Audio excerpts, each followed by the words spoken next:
Hub Culture Pavilion in Davos. Really pleased to be joined now by Professor Robert Shiller. Thank you very much for coming along.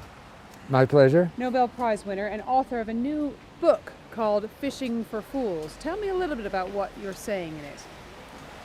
Well, we are criticizing some of the fundamental concepts that guide a lot of economic discourse, namely free market. Or we're not against free markets, but we think they need to be regulated. Or we need people with public spirit who are not in it just for the money. Now that might seem obvious, but it's not so obvious in recent discourse that we need public spirited people. There's a theory alive, which we wanted to shoot down, that pure speculative private interest motives will suffice for the economy. So I thought this is what regulators did. Regulators came in and regulated. By the way, my co-author, George Akerlof, is married to a regulator. So there's a perception in society, tendency to diminish people that you don't immediately know. So your neighbor is a regulator. You'll probably think, he's a nice person. but if it's this remote regulator in some distant city, there's a tendency to diminish them as think of as bureaucrats, red people who tape couldn't makers. make it in the real world. So give me an example of where we see what you're talking about in your book. Well, one example that we talk about is drugs, medicine. In the 19th century, before we had in the United States the Food and Drug Administration, most of that was fraudulent. They would deliberately, this is manipulation and deception. They would advertise some medicine with a secret formula, Dr. Swaim's secret formula, and they would show testimonials. Now, some people are really ignorant, I think. But it's a fool born every day. Well, they believe testimonials. When you know that you can cook those, if there's nobody regulating you, you can find someone who will say it. And you don't even have to cook them. Just follow your mail. Throw away all the angry mail and take the... Somebody is going to get over their illness when they took the medicine. And that's all it was. And it was kind of known among smart people back then that it was mostly a fraud.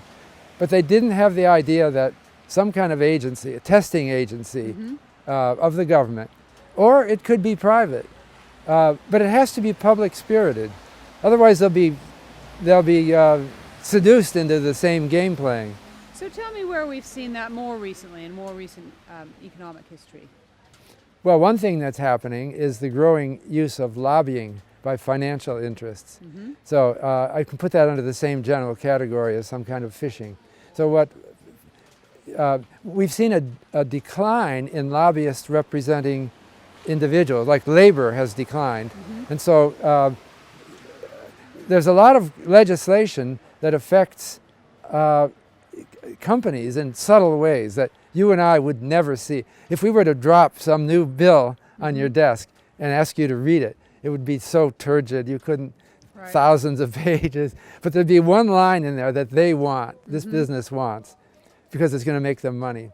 And they will basically bribe congressmen, members of parliament to do that. And it's natural that that will happen. It's part of human spirit or human nature, is that what you're saying? Another example is marketing for automobiles, cigarettes. There was a famous study a half century ago about people have loyalty to a certain brand. They gave them their cigarette and to see if they could tell them apart from another. They could not tell them apart. What were they buying? Well, they were buying some kind of image. You know, this kind of thing was well known 50 years ago. And we got kind of angry with these cigarette people. We don't see this anymore.